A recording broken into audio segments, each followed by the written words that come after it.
Bismillah ar-Rahman ar-Rahim. Assalamu alaikum wa rahmatullahi wa barakatuh. Welcome, I'm Badruddin Muhammad and you're watching the English news program on Somaliland National Television. These are the main stories making headlines.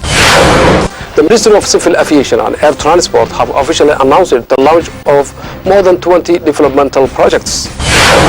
The commemoration of 3rd anniversary of Abai Dam in Ethiopia was held in Hargeisa. UN approves peacekeepers for CAR, Central Africa Republic.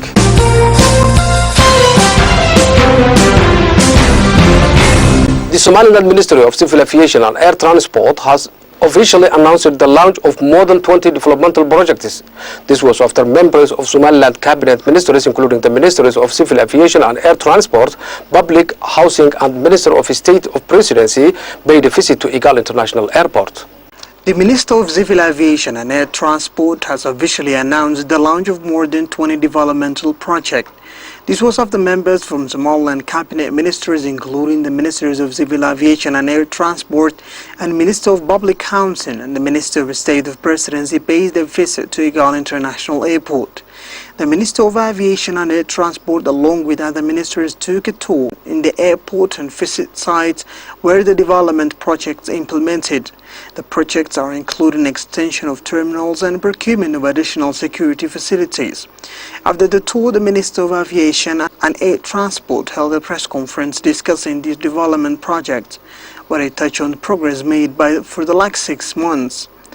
The Minister also elaborated that due to security situations in the region, they initiated a front gate security check station to avoid unforeseen threats. The Minister in addition highlighted Igal International Airport now falls under Category 7 of international standards, and their goal is to further improve and reach those of Ethiopia and Nairobi.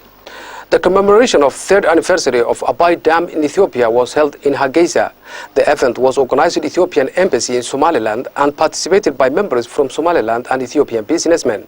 The commemoration of 3rd anniversary of Abai Dam in Ethiopia was held in Hargeisa.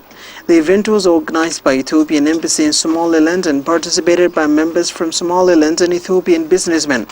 Apart from the commemoration of the event, to further raise funds for the huge project was suggested by the Ethiopian ambassador to Somaliland. The dam is identified to be useful to people in the Horn, especially Somaliland, which will get cheap electricity. At the conclusion, members from participants, including the owner of Mansour Hotel, promised to donate money for this project. The Deputy Mayor of Bur'o City and members of Bur'o elected local council, in collaboration with HIDO organization, conducted voluntary cleaning campaign at Bur'o City. The Deputy Chairman of Bur'o City and members from the Bur'o local elected council, in collaboration with HIDO organization, conducted voluntary cleaning campaign in Bur'o City. This cleaning campaign was targeted the community-built bridges and was widely welcomed by community members in Bur'o and encouraged other organizations to follow suit. You are still watching the English news program on Somaliland National Television, the only Somali-speaking channel with an English news program. And now for our international headlines in detail.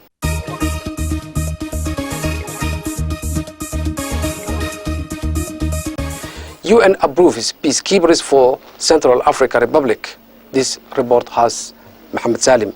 The UN Security Council has unanimously approved the creation of a UN peacekeeping force in the Central African Republic to try to stop violence between Christians and Muslims that has threatened to spiral into genocide. The force, authorized by the 15-member council on Thursday, will be known as MINUSCA and will be made up of up to 10,000 troops, 1,800 police and 20 correction officers. The UN operations will assume authority on September 15th from the African Union's 600-strong MISCA force, which was deployed in December. The Council wants the UN force to include as many MISCA military and police personnel as possible. The resolution also authorizes French troops in the landlocked former French colony to use all necessary means to support UN's peacekeepers. Speaking to reporters from London, Amnesty International's Kristen Makusa said that the big issue is how to fill the gap between now and September. This is why we think the UN must ensure that the African Union force and the French forces are well equipped and have enough logistical support to protect civilians. Central African Republic has been in chaos since the March 2013 coup, when Muslim rebels seized power and launched a brutal regime. Christian militiamen attacked rebel strongholds in early December. As the rebel government crumbled in January, the Christian militiamen stepped up the violence, forcing tens of thousands of Muslims to flee. France took the lead in mobilizing international support to address the crisis, but its ambassador Gerard Arroud said the security situation remained volatile. African Union troops supported by the French troops are doing tremendous work to protect the civilian population, but it's not yet enough, Arroud said after the vote. The resolution we have just adopted is a key turning point. Toussaint Congo Dadao, Central African Republic's foreign minister,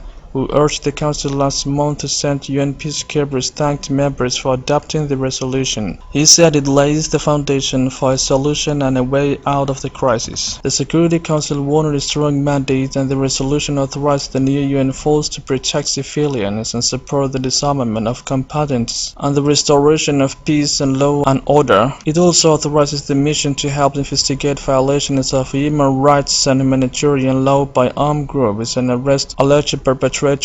On Wednesday, 55 soldiers from the European Union force arrived in the capital Bangui with the aim of maintaining security and training local officers. With the establishment of MINUSCA, the African Union force on the ground will receive logistical support from the United Nations. Philippe Balopion, United Nations Director for Human Rights Watch, urged the UN and member states to make the UN force a reality on the ground quickly, including by providing carefully fitted troops, so the UN mission itself does not become embroiled in any allegations of abuses. This resolution does not mean that the UN cavalry is going to roll in and save the day, he warned. On the streets of Bangui, there was a mixed reaction to the arrival of a UN force, according to AP. Sari Samangu Kate, 25, who is unemployed, said UN troops should have been sent long ago, but the international community dragged these feats and now things have gone worse. They say they will arrive in September, he said. Until then, letters of Central Africans will continue to die, so who are they coming to save? Yusuf Adam, 45, a Muslim trader, praised the UN deployment, but said there were other ways to resolve the crisis.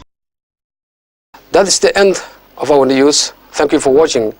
Until next time, Assalamu alaikum wa rahmatullahi wa barakatuh.